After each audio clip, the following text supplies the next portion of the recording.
Breathing is incredibly important for so many reasons, not least because it keeps us alive, obviously, but other things such as it helps to regulate our blood pressure, it can help massively with stress, anxiety, it's good for our breathing capacity, it helps to release tension within our body. There are so many benefits to a good deep breath. The list is endless, and surprisingly not many of us actually know how to breathe properly. I know it's taken me several years to be able to get my body to breathe much more effectively, and it does make a difference. So don't worry if you don't get this straight away, if it feels a bit awkward.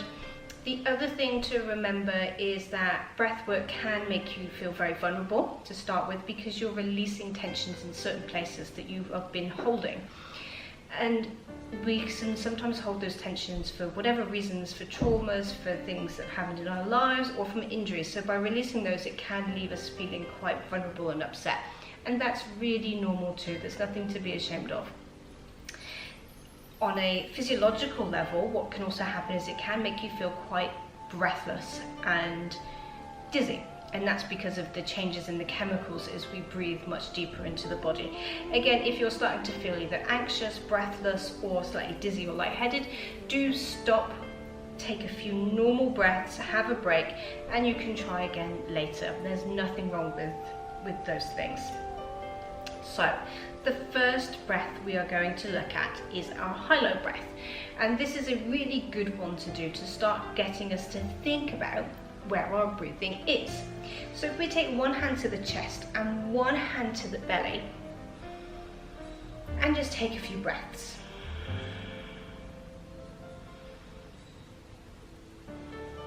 And the idea here is we're looking to see which hand moves the most. Is it the chest? Is it the belly? Is it both? And then from here we can re-educate ourselves. So we don't want to be too much into the chest, okay? This is a more short, shallow breath.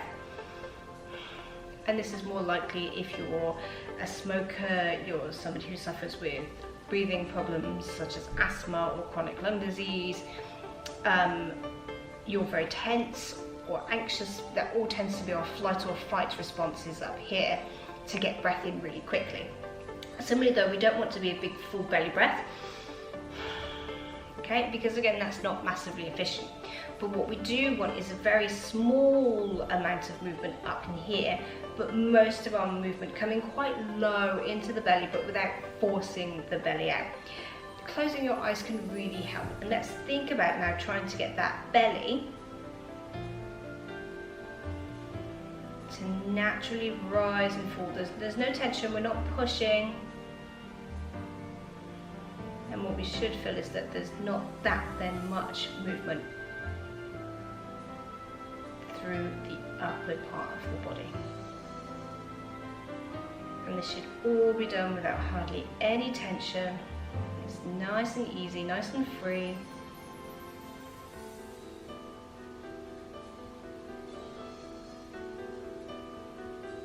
And then relax. Breathe. Roll the shoulders.